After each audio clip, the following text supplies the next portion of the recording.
실제로 이제 개역 성경을 쓰시는 성도님 중에서 이제 우연히 이제 저희 채널의 어떠한 영상을 보시고 순수하게 질문을 하셨던 내용입니다.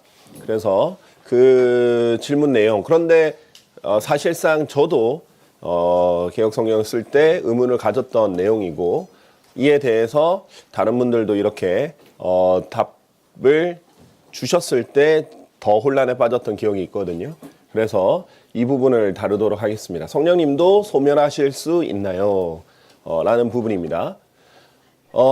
이제 어느 성도님의 질문인데요. 성경에 성령을 소멸치 말며 라고 나와 있습니다. 실제로 개역 성경이 이렇게 나와 있죠. 성령을 소멸치 말며 라고 나와 있습니다. 너무나 혼란스럽습니다. 만약 성령님이 소멸되실 수 있다면 우리가 어떻게 하면 그분이 소멸되는 건지 알고 싶습니다. 라고 이렇게 질문을 했습니다. 아주 순수한 질문이죠. 일단 자기가 보는 성경에 그렇게 돼 있기 때문에 그럼 어떻게 하면 성령님이 소멸되는 건지 이거 좀 혼란스럽다 이렇게 질문을 하셨습니다. 데살로니가 전서 5장 19절인데 이 부분이 자주 눈에 띄는 이유 중에 하나가 뭐냐면 그 앞에 우리가 유명하다고 이제 개역 성경에서 굉장히 유명한 뭐 범사에 감사하라, 뭐 항상 기뻐하라, 쉬지 말고 기도하라 이게 있기 때문에 바로 그 뒤에 이어지는 문맥이거든요. 그래서 자주 노출되는 구절이기도 합니다. 자, 일단은 이 부분은 헬라어 문제나 영어 문제가 아니라는 걸 먼저 알려드립니다. 왜냐하면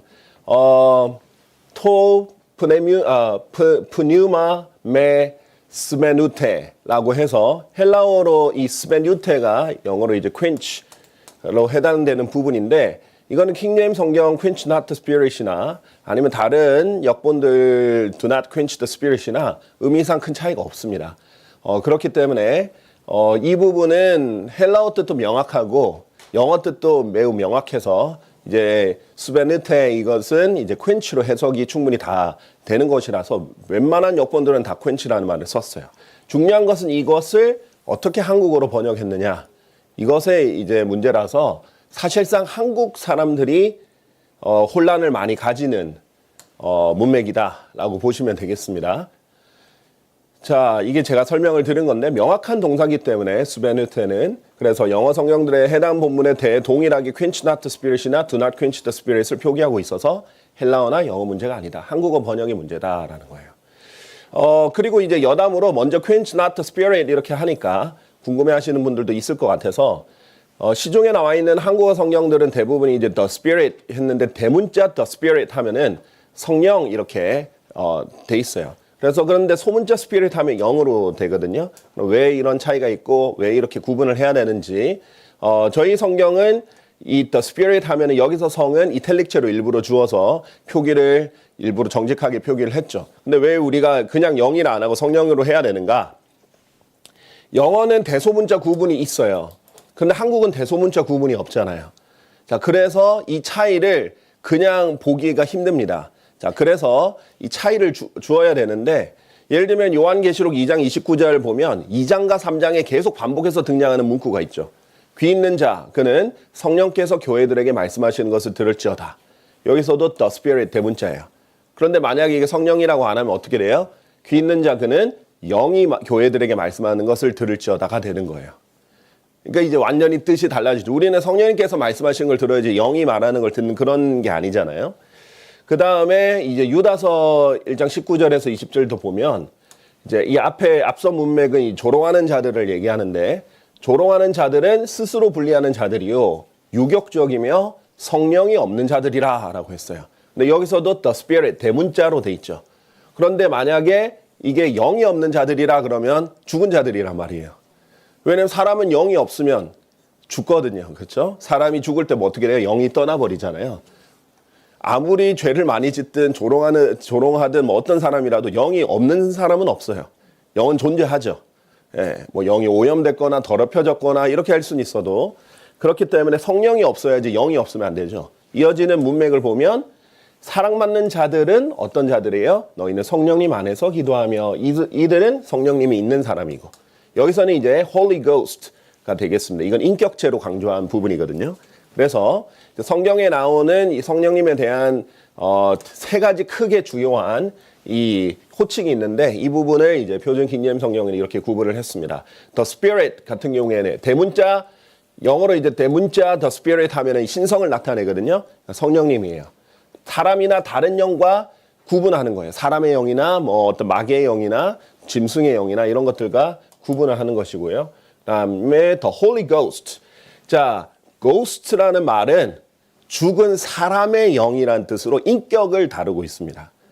그래서 우리가 예전에 ghost 하면은 유령해가지고 사람 모양을 한 어떤 인격체잖아요. 성령님에서 이제 여기 호칭을 격상을 시켜서 성령님이라고 인격체로 좀 더 강조하고 이 부분은 이제 또 당연히 이 신성을 나타내는 대문자이기 때문에 도둠체로 강조를 합니다. 자, 그 다음에 The Holy Spirit. 그럼 이거 그러니까 차이가 있어야 되잖아요. 그래서 The Holy Spirit에서 풀어서 거룩한을 강조한 거죠. The Spirit에서 좀 더 거룩한 것을 강조를 해서 The Holy Spirit 하면 거룩한 영 이렇게 표현을 해서 이 세 가지를 구분을 뒀어요. 그래서 대부분 성경에는 이제 Holy Ghost나 Holy Spirit을 그냥 둘 다 성령 이렇게 해서 구분을 안 뒀거든요. 근데 이제 저희 성경에는 이제 이 구분을 두려곤 했다. 인격체라는 걸 좀 더 강조를 했다. 성령님 이렇게 해서 그 정도를 여담으로 설명을 먼저 드리겠습니다. 자, 일단은 성령을 소멸치 말며 개역 성경에 이렇게 돼 있는 부분이 한국어 성경의 문제라고 설명을 드렸어요. 그 다음에 이 부분은 심지어 이제 킹제임스 성경에서 번역됐다고 하는 한 성경에도 성령을 소멸치 말라라고 명령으로 들어가 있습니다. 자, 그러면 이 성령을 소멸치 말라의 문제가 무엇인가? 이렇게 표기를 하면 어떤 문제들이 생기는지 설명을 드리겠습니다. 자, 첫 번째, 성령님은 소멸되실 수 없습니다. 자, 너무나 당연하겠죠. 성령님은 누구예요? 삼위일체 중에 한 위격으로서 하나님이시죠. 하나님이 소멸되실 수 있을까요? 하나님은 소멸되실 수가 없습니다. 굉장히 성경적으로 중요한 내용인데요. 우리 삼위일체를 강력하게 입증하는 구절이 요한일서 5장 7절이잖아요. 안타깝게도 개역 성경에는 이 부분이 없습니다. 이렇게 되어 있지 않아요. 삼위일체를 입증하지 않으니까 더 문제인데 여기서도 강조하는 것은 하늘에서 증거하시는 세 분이 계시니 아버지와 말씀과 성령님이시며 말씀은 요한복음 1장 1절에 따르면 예수 그리스도죠. 자, 그래서 아버지와 말씀과 성령님이 세 분은 하나다 해서 우리가 삼위일체 하나님을 믿는 거잖아요. 그런데 성령님이 소멸이 된다. 큰일 나죠. 이거는 이제 온 천지 만물에 영향을 주는 굉장히 위험한 부분입니다. 성령님은 소멸되실 수가 없어요. 하나님이시기 때문에. 자, 이사야서 40장 28절에 보면 너무나 당연한 하나님의 속성에 대해서 이렇게 말합니다. 내가 몰랐더냐? 영원하신 하나님인 주, 곧 땅들의 창조주는 땅 끝들의 창조주는 기진하지 아니하시며 지치지도 아니하신다. 영원하시다. 하나님이 영원하시다 했는데 하나님이 소멸돼 버리신다. 그러면 이것도 상충되는 것이죠. 자, 이렇게 성경에 있는 정확한 내용과 어떤 한 내용이 정면으로 충돌하고 위배가 되면 이것은 성경의 법칙에 위배가 됩니다. 이게 이제 성경 해석하기에서 조화의 법칙에서 아주 중요한 것인데 위배가 돼버려요. 그럼 성령 스스로가 모순이 돼버리거든요. 그런 일은 있을 수가 없습니다. 자, 이 부분도 재밌는데 말라기 3장 6절에 보면 하나님이 스스로에 대해서 얘기하세요. 내가 주요 나는 변경하지 않는다. 어떤 약속의 차원에서도 그렇고 변경하지 않는 분이신데 또 변화 자체도 하지 않으시는 분인데 그러므로 너희 야곱의 아들들은 소멸되지 아니하느니라 라고 약속을 주셨어요. 자, 왜 그러느냐? 이 야곱의 아들들은 이스라엘 자손이잖아요. 이스라엘 자손은 하나님의 언약에 속한 자손이거든요. 하나님은 언약을 깨지 않으시기 때문에 하나님의 언약의 약속의 자녀들은 결과적으로는 소멸되지 않는다라는 거예요. 개개인적으로는 이제 죽을 수 있고 지옥에로 갈 수 있고 그런데 민족적으로 이스라엘은 영원히 없어지지 않는 거예요. 왜? 하나님의 언약을 받은 민족이기 때문에. 자, 그럼 하나님의 언약을 받은 민족조차 소멸되지 않는다면 하나님이 소멸되실 수 있겠습니까? 그렇죠.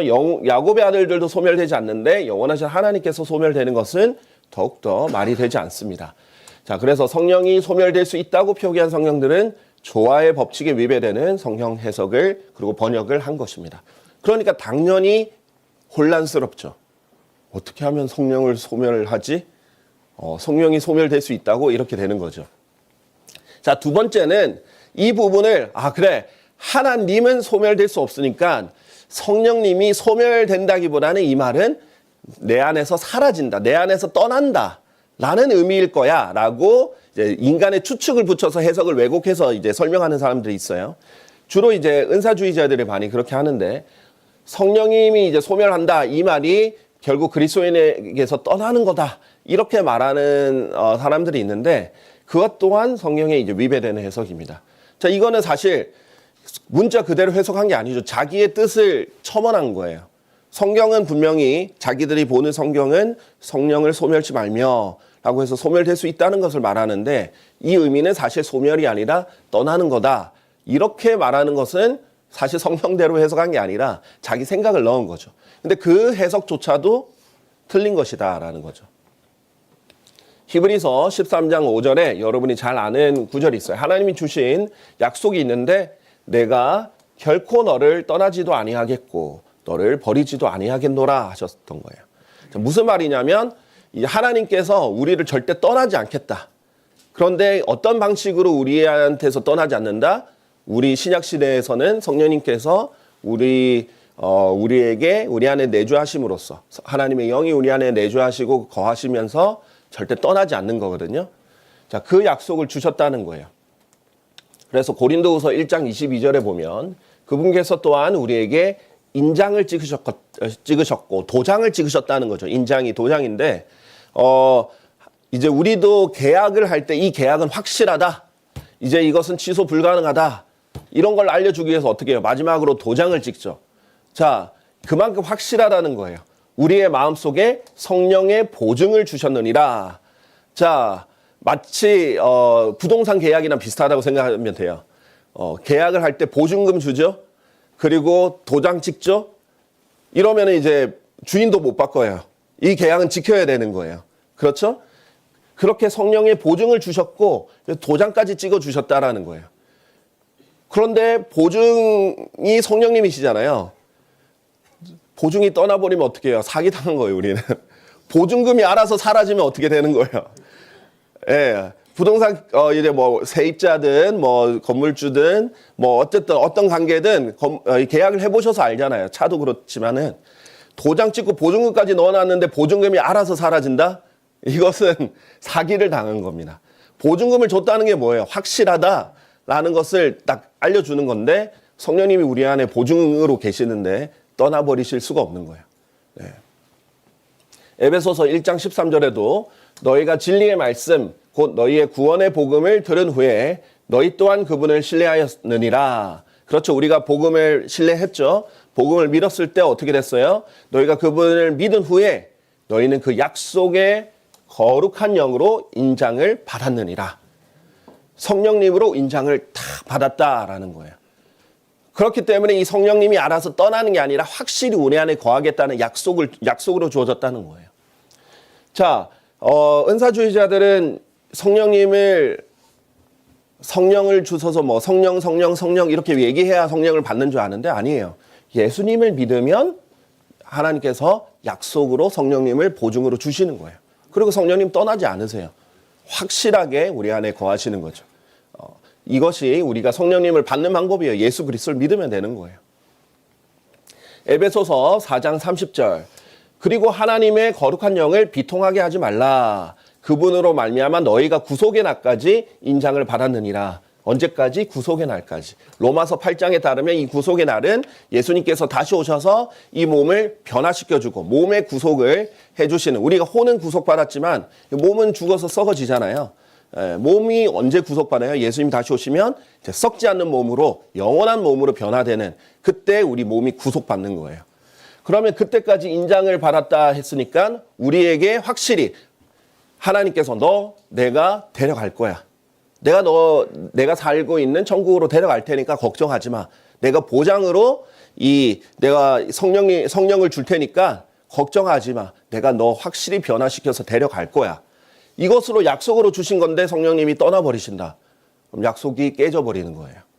하나님은 스스로 그렇게 하실 수 있는 분이 아니에요. 하나님은 거짓말하실 수도 없고 스스로 약속을 깨실 수도 없습니다. 자, 그렇기 때문에 성령을 소멸한다. 이것을 성령님이 우리 안에서 떠난다. 이렇게 표현을 해버리면 성경과 위배된다라는 거예요. 그러니까 당연히 그 번역이나 해석은 옳은 것이 될 수가 없다라는 것입니다. 이것 또한 이제 유산의 보증이 되셨다. 곳곳에서 이제 신약 성경에서 교회 시대에 있는 신약 성경에 약속을 하셨습니다. 자, 이것이 이제 구약과 신약의 차이이기도 한데, 구약에서 보면 성령님이 떠나실 수 있었어요. 자, 여러분 대표적으로 잘 아는 게 사울과 이 삼손이 있죠. 삼손의 경우도 그렇고 사울의 경우도 주의 영이 떠났다라고 돼 있잖아요. 자, 그러니까 떠날 수 있나 보다라고 착각을 하는 거예요. 구약에서는 진짜로 떠났으니까. 그런데 어떻게 우리는 성경을 짬뽕에서 보는 게 아니라 바르게 나누어서 보는 거죠. 이 시대는 구약 시대고요. 대상은 이스라엘입니다. 우리가 아니에요. 우리는 지금 교회 시대, 신약 시대에 살고 있고 우리는 그리스도인들이에요. 하나님의 교회예요. 다르게 적용이 돼야 되는데 이것을 모르고 섞어버리면 이렇게 착각할 수 있는 거죠. 그래서 시대와 대상에 따라 바르게 나눠 공부하는 게 중요합니다. 그래서 제가 아까 전에 성령님이 보증이 되신다. 이 문맥은 다 교회 시대의 구절인 교회 서신들에 이제 주어진 것들이죠. 자, 세 번째로 그러면 이 성령을 소멸치 말며라고 돼 있는 데살로니가전서 5장 19절의 문맥은 무엇인지 한번 보도록 하겠습니다. 문맥은 일단 데살로니가 교회에게 기록된 지역 교회를 위한 서신이라는 것이 중요합니다. 자, 데살로니가전서 1장 1절도 기록 목적을 명확하게 하고 있죠. 바울과 이제 동역자들이 주 예수 그리스도 안에 있는 데살로니가인들의 교회에 편지했다라는 거죠. 교회에 편지했다. 그래서 지역 교회의 형제들에게 편지를 한 건데, 그래서 우리가 보는 5장의 문맥도 그러나 형제들아 계속 나오죠. 그러면서 15절에 뭐라고 말하냐면 다만 언제나 선한 것을 따르되 너희 자신 가운데서와 모든 사람들에게 그리하라 하면서 이 명령은 특히 지역교회 전체에게 주는 명령임을 알 수 있습니다. 자, 이런 맥락 가운데서 19절을 이해하셔야 돼요. 자, 그러면 이 퀸치의 일단 영어 뜻을 살펴보겠습니다. 퀸치의 가장 대표적인 영어 뜻은 이것입니다. 불 같은 경우에 꺼버리는 것, 이것을 퀸치라고 하거나 아니면은 열기를 식히는 것, 이것을 퀸치라고 합니다. 이것이 퀸치의 이제 가장 주요 뜻입니다. 자, 소멸하는 게 아니고 이게 이제 아마도 불을 끈다라는 개념에서 불이 소멸된다라는 개념으로 이해해가지고 소멸하다라고 한 것 같아요. 하지만 이제 대표적으로 불을 꺼트리거나 아니면 열기를 식히는 거예요. 자, 그런데 그래서 이 문맥은 데살로니가전서 5장의 문맥은 이렇게 이제 번역이 되는 것이 맞습니다. 성령을 식게 하지 말라. 아까 열기를 식히는 것도 퀸치라고 했잖아요. 성령을 식게 하지 말라는 거예요. 자, 이 첫 번째 뜻인 이게 끄다가 돼버리면 어떻게 돼요? 성령을 꺼트리지 말라 또는 끄지 말라가 되는 거죠. 근데 성령을 끄지 말라면 성령이 꺼질 수 있다는 거잖아요. 그것도 약간 이제 성령님이 꺼지실 수가 없기 때문에 그 부분도 직접적으로는 단련은 없어요. 이제 성령 이제 하려면 어떤 성령님의 어떤 역사가 꺼지거나 이렇게 해야 되는데 그러면 해석이 들어가야 되잖아요. 그래서 이거 직접적으로 이 목적어를 받는 분이 성령님이시기 때문에 이것은 열기가 식는 게 관련이 있어요. 이것은 성경적으로 입증이 가능한 부분들이에요. 자, 그래서 우리는 해석할 때 단순히 문법적인 구조로만 해석할 수가 없어요. 왜냐하면 그렇게 하면 선택권이 있는데 어떤 것이 정확한지를 완전하게 확증할 수 없거든요. 그래서 문맥과 함께 그다음에 성경 곳곳에 입증되는 구절들과 함께 컨펌을 하고 확증을 하고 이제 번역을 해야 됩니다. 자, 결과적으로 교회 안에서 지역교회 안에서 성령님이 역사하시는데 그 역사에 찬물을 끼얹지 말라는 거예요. 우리 뭔가 잘 되고 있는데 이렇게 찬물을 끼얹는다 이런 표현을 많이 쓰죠. 그럼 막 잘 되고 있는데 쉽게 만드는 거란 말이죠. 그런 그 열기를 식게 하지 말라는 의미라는 거예요. Quench not the spirit. 자, 이 부분에 있어서 우리가 참고로 볼 것은요. 이제 소위 이제 바이블 빌리버로서 이제 성경학자로 유명한 이제 피터 러크만 박사의 주석에 뭐라고 돼 있는지 한번 참조로 보겠습니다. 미국 바이블 빌리버는 어떻게 생각하는지 한번 볼게요. Verse 19 is a warning not to put a damper or a wet towel on what the Holy Spirit is trying to do in you, or especially His work among your congregations and the people mentioned in verse 15. 이 부분을 이제 하면요, 이제 이루시려고 하는 것이나, 왜 이 중간에 잘렸나 봐요. 예, 제가 이제 넣었는데 중간에 잘린 것 같습니다. 자, 설명을 하면요, 19절은요, 특히 15절에 이제 성령님이 이루시려고 하는 것이나 특히 15절에서 언급된 당신의 회중이나 사람들 가운데, 지역교회 가운데서 그분의 활동에 대해 댐퍼가 이제 축축한 수건 같은 건데 이 축축한 수건을 덮지 말라는 경고이다. 자, 이렇게 분명히 이제 얘기를 했죠. 이렇게 이해를 한다는 거예요, 영어권에서는. 그래서 quench not the spirit, 이것이 논란이 안 되는 거야. 아, 성령님께서 우리 안에서 활동하고 계시는데, 특히 지역 교회에서 활동하고 계시는데 거기에 축축한 수건을 덮어서 그냥 쉽게 만들지 말라는 의미로 분명히 이해하고 쓴 거예요. 영어권에서 그대로 잘 이해한다는 거예요. 근데 이 quench를 소멸로 했더니 와, 엄청난 혼란을 한국 교회에 가져왔는데 100년이 넘게 120년 동안 계속해서 혼란을 준 구절인 거예요. 한국 기독교계에. 원래 이렇게 될 필요가 없었던 구절인데. 그래서 심지어 저는 개인적으로 킹제임 성경에서 번역된 성경을 쓴다라고 하는 교회에서 그 교회 목사님이 성령을 소멸치 말라는 걸 인용하면서 죄 지으면 성령님 떠나실 수 있다라고 가르치는 그 교회를 다녀본 적이 있어요. 그 정도로 사람들을 혼란스럽게 만들었다라는 겁니다. 자, 이제 우리가 잘 알다시피 빌립보서 2장 13절에 보면 성령님 우리 안에 계시니까 우리 안에서 역사하시죠. 너희 안에서 역사하시어 그분의 선한 기쁨에 속한 것에 뜻을 두게 하시고 행하게도 하시는 분은 하나님이시다.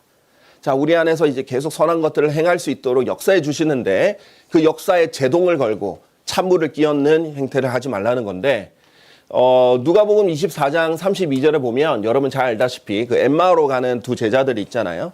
우리 성경에는 이제 정확한 표기를 엠마우스라고 하긴 했는데 거기 가는 이제 제자들에게 예수님이 나타나서 만났단 말이에요. 그리하여 그들이 서로 말하기를 그분께서 도중에 우리와 함께 대하시는 동안 그리고 친히 우리에게 성경 기록들을 열어주시는 동안, 자, 이 두 제자들이 이미 가지고 있던 성경이었어요. 이미 알고 있던 성경 기록 내용이었어요. 이미 구약 성경 기록의 내용을 예수님이 열어서 보여주시는 거예요. 왜 너희 이걸 더디 믿느냐 책망하시고 나서 이 예언들을 왜 더디 믿느냐 설명하면서 이걸 열어 보여주셔서 자신에 대한 예언들을 설명해 주시니까 우리의 마음이 우리 안에서 타오르지 아니하였느냐 이렇게 말합니다. 이게 성경은 하나님의 영감으로 기록된 것이어서 하나님의 영과 관련이 있거든요. 그러니까 저자가 하나님이자 곧 하나님의 영이에요. 그러니까 이 하나님의 영이 우리에게 성경을 알려주면요, 우리의 마음이 탁 뜨거워지고 타오르고 이렇게 열기가 생기는 거예요. 그럼 열정이 생기는 거죠. 이게 하나님이 주시는 열정이에요. 그런데 그 열정을 찬물 뿌려가지고 쉽게 만들지 말라는 거예요. 자, 예레미야서 20장 9절에 보면 그때 제가 말하기를, 예레미야가 하는 말인데 예레미야는 너무나 안타까운 게 이제 눈물의 선지자, 슬픔의 선지자, 예언자 이렇게 표현되는 사람으로서 예루살렘의 멸망을 자꾸 예언해야 됐던 그 마지막 시대의 그 예언자였기 때문에 계속 심판에 대해서 얘기해야 되는 거예요. 그러니까 사람들이 너무 싫어하는 예언자예요. 온갖 미움을 다 받고 멸시를 받고 조롱을 받아요. 그러니까 이렇게 말합니다. 예레미야가 나는 그분에 관하여 거론하지 아니하고 더 이상 그분의 이름으로 말하지도 아니하겠노라 다짐했어요. 나 이제 못 살겠다. 하나님 저를 속이셨습니다. 이렇게 얘기하면서 저는 이제 더 이상 하나님 얘기 안 하겠습니다. 이렇게 했거든요. 그러나 그분의 말씀이, 하나님의 말씀이 나의 마음속에서 마치 타는 불 같아서, 말씀이 불타오르니까 말 안 하겠다 이렇게 했는데 나의 뼈들 속에 사무쳤으니 내가 참기에 지쳤고 나는 가만히 있을 수 없었나이다. 그래서 다시 선포한 거예요. 사실 하나님께 사직서 같은 걸 낸 거예요. 하나님 저 이게 도저히 못하겠습니다 하고 사직서를 냈는데 집에 돌아왔더니 이제 하나님 말씀이 안에서 불타가지고 안 되겠다 해서 다시 선포를 하기 시작한 거예요. 그러니까 하나님 말씀이 여기서 불타오르는 그 열기가 있는데 지역교회에서 그 열기를 식히게 하지 말라는 거죠. 자, 이게 이제 성경에서 이제 말하는 뜻입니다. 자, 그래서 이런 마무리로 그것을 보면요, 개역성경에서 성령을 소멸하지 말라라고 된 번역 성경이 있다고 했고요. 다른 성경도 어떻게 되는지 한번 잠깐 보시죠. 다른 성경에 성령을 억누르지 말라라고 돼 있는 부분 성경도 있고요. 또 이 같은 성경인데 다른 버전으로 나온 건 성령이 불길을 끄지 말라라고 돼 있어요. 개념은 좀 잡은 것 같은데 이제 첨가의 문제가 있죠. 또 다른 성경은 역사하심을 끄지 말라 이렇게 돼 있습니다. 자, 이게 문제점은 여러분이 잘 알다시피 성령을 소멸치 말라라는 것의 문맥은 이제 성령님을 소멸시킬 수 있는 대상으로 본 문제가 있고요. 성령을 억누르지 말라도 성령님을 억누를 수 있는 대상으로 이제 본 것이 문제예요. 성령님은 억누를 수가 없어요. 하나님인데 우리 육신과 성령이 반목을 해서 서로 맞서긴 해도 이게 육신이 아무리 그래도 성령님 막 억눌러 버리진 않습니다. 하나님이기 때문에 억누름의 대상이 되진 않죠. 반목에 대해서 이 역사를 못하도록 방해를 하죠. 그 다음에 성령의 불길을 끄지 말라는 문제는 어떤 문제가 생기죠? 성경이 없잖아요. Quench not the fire of the spirit 이렇게 안 돼 있잖아요. Flame of the spirit 이렇게 안 돼 있는데 첨가가 돼버리는 거예요. 예. 그 다음에 성령의 역사하심을 끄지 말라도 이것이 첨가가 돼버리죠. 이런 문제들이 생길 수 있습니다. 그러니까 있는 그대로 목적어를 성령을 받아야 돼요. 그래서 성령을 쉽게 하지 말라 이렇게 이해하시면 되겠습니다. 이것이 이제 우리가 지역교회에서 부지런히 실행해야 되는 명령 중 하나가 되겠습니다. 오늘 여기까지 하겠습니다. 감사합니다.